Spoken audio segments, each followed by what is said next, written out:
Laissez-nous, Marc Bry prend la parole, les vérités sont dites. Marc Bry est en train d'installer les bases de sa stratégie avec l'équipe nationale du Cameroun.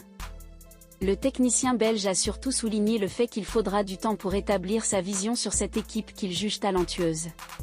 Lors de la conférence de presse d'après-match contre l'Angola, Marc Bry a demandé du temps pour établir son équipe.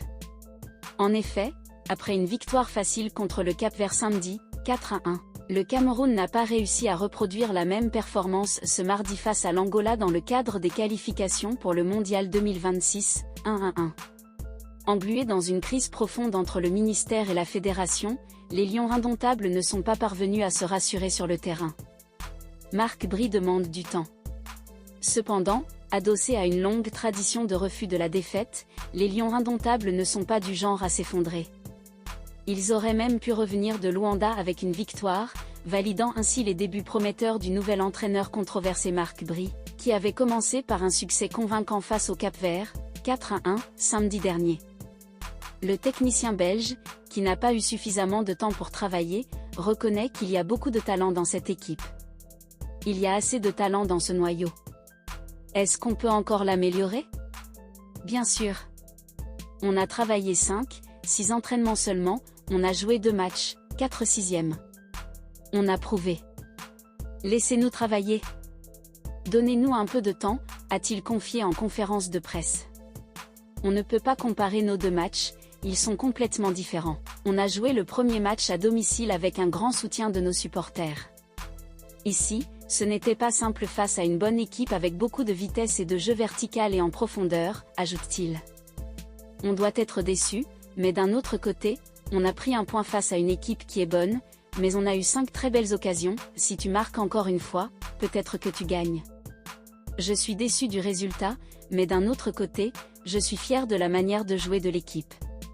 Il n'y a pas trop longtemps, il n'y avait pas trop de mouvement dans le jeu de l'équipe, maintenant il y a beaucoup de mouvement, le groupe est soudé pour obtenir des résultats.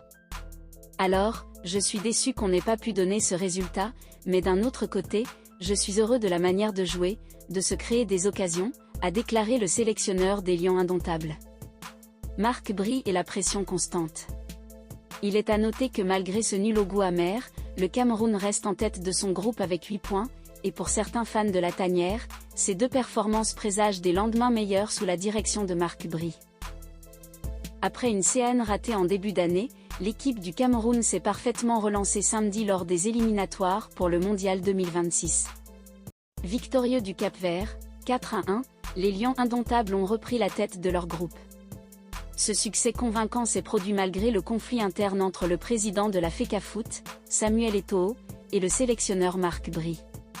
Un peu moins de 2 semaines après leur échange très houleux, sur fond de tension entre l'instance sportive et le ministère des Sports qui a nommé Marc Bry, la situation n'est pas près de se résoudre.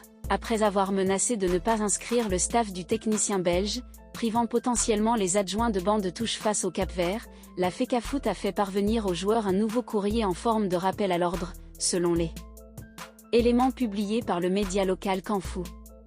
À titre d'information, les joueurs convoqués sont mis exclusivement à la disposition de l'association, unique interlocuteur des instances internationales et de votre club employeur. Elle est garante de l'organisation et de la pratique de toutes activités sportives du joueur pendant sa période de mise à disposition, a ainsi rappelé la FECAFOOT via un document envoyé par Blaise Djounan.